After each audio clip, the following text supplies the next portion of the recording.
Hi, hello. ఈరోజు గుత్తొంకాయ కూర తయారు చేస్తున్నానండి. ఈ గుత్తొంకాయ కూర చాలా టేస్టీగా ఉంటుంది. కాకపోతే నేను దీని ప్రొసీజర్ చెప్పట్లేదు, తర్వాత ఎప్పుడైనా ఫుల్ వీడియో పెడతాను దీని గురించి. అయితే ఈరోజు ఒక విషయం చెప్పాలనుకుంటున్నాను. ఏ విషయం అంటే, నా జీవితంలో ఒకసారి జరిగిన విషయం. అది నేను తలుచుకున్నప్పుడల్లా ఒక్కొక్కసారి బాధ కలిగే విషయం కూడా. ఎందుకంటే నేను ఇంటర్ చదువుతున్నప్పుడు ఒకసారి ఏమైందంటే, మాకు అప్పుడు ఎగ్జామ్ టైం అన్నమాట. ఎగ్జామ్ టైంలో మేము చదువుకుంటున్నాం, అందరం హడావిడిగా ఉన్నాం.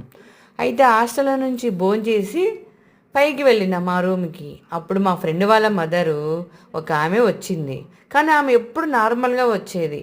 కానీ ఆ రోజు మాత్రం ఏ విధంగా వచ్చిందంటే, చాలా మంచిగా రెడీ అయి వచ్చిందనమాట ఆమె. ఆ రోజు నాకు ఆమెను చూస్తే ఏమనిపించిందంటే ఆమెను చూస్తే ఏమనిపించిందంటే, ఎందుకు ఈమె ఇంత మంచిగా రెడీ అయి వచ్చింది, ఈమె ఈ విధంగా రాకూడదు కదా, ఆమె అసలు ఈమె లైఫ్లో ఇది ఉండకూడదు కదా అన్న ఫీలింగ్ వచ్చింది. నా మనసులో ఎందుకు ఆ విధంగా వచ్చిందో నాకు ఇప్పటికీ అర్థం కాదండి.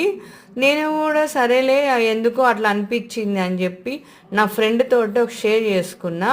ఆమె ఎందుకు బొట్టు గాజులు పువ్వులు పెట్టుకొని వచ్చింది, ఆమె అలా పెట్టుకోకూడదు కదా అని చెప్పి నేను డిస్కషన్ చేసిన అనమాట. అయితే మా ఫ్రెండ్ ఉండి అరిచేసింది, ఆ విధంగా మాట్లాడకూడదు, అది తప్పు, అట్లా మాట్లాడొద్దు అన్నాను.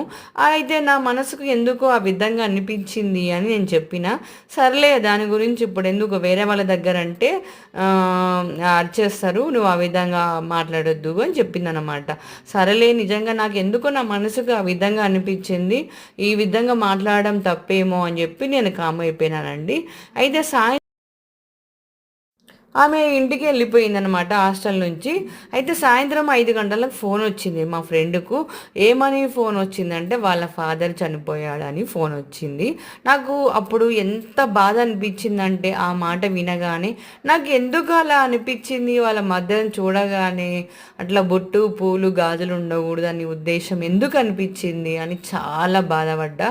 మా ఫ్రెండ్ మా ఫ్రెండు ఆ విషయాన్ని నేను డిస్కషన్ చేయబోతే మా ఫ్రెండ్ ఆ విషయాన్ని మాట్లాడనీయలేదు.